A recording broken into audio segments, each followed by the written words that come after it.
prophétiser par ton nom, prophétiser au nom de Jésus, c'est une bonne chose. C'est ce que Dieu nous envoie à le faire. N'avons-nous pas chassé des démons par ton nom, des gens qui sont possédés? Dieu a besoin de nous pour nous utiliser pour faire du bien à ces personnes, car nous sommes ses instruments. N'avons-nous pas chassé des démons par ton nom? N'avons-nous pas fait beaucoup de miracles par ton nom? Miracle, là, c'est entre guillemets. Sinon, miracle, une femme, on dit, elle ne va plus accoucher. Quand on prie pour elle, elle accouche. C'est un miracle. Quelqu'un qui est mort, que tu as prié pour lui, qu'il est ressuscité, c'est un miracle de Dieu. Nous rendons gloire à Dieu. Mais c'est nous, on réclame ça à Jésus pour dire que, mais n'avons-nous pas fait ceci, cela?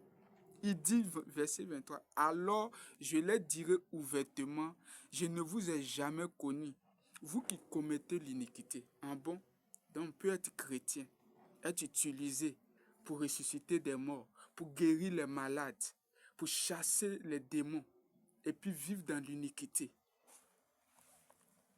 J'ai cherché l'iniquité, ça veut dire quoi?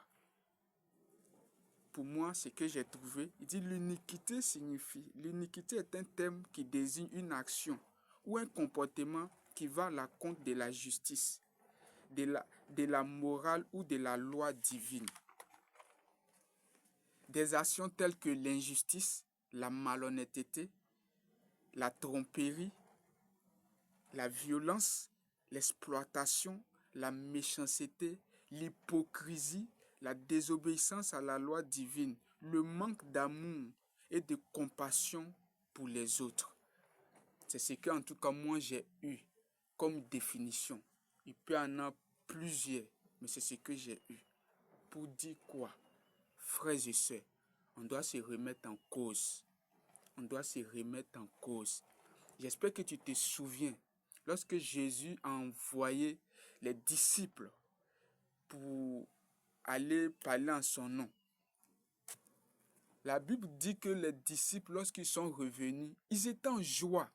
Ils ont dit, Maître, les démons même se sont soumis à nous en ton nom. Il dit, ne vous réjouissez pas de ce que les démons vous sont soumis. Réjouissez-vous de ce que votre nom est écrit dans le livre de vie, dans les cieux. C'est ce qu'on doit faire. C'est la question qu'on doit se poser. C'est la question qu'on doit se poser. Étant tout ce qu'on fait pour le Seigneur, étant tout ce qu'on fait pour le Seigneur, Dieu nous utilise, mais est-ce qu'on vit la parole de Dieu? Frère, il n'y a pas honte dedans. Si tu vois que Dieu t'utilise à guérir les malades, à ressusciter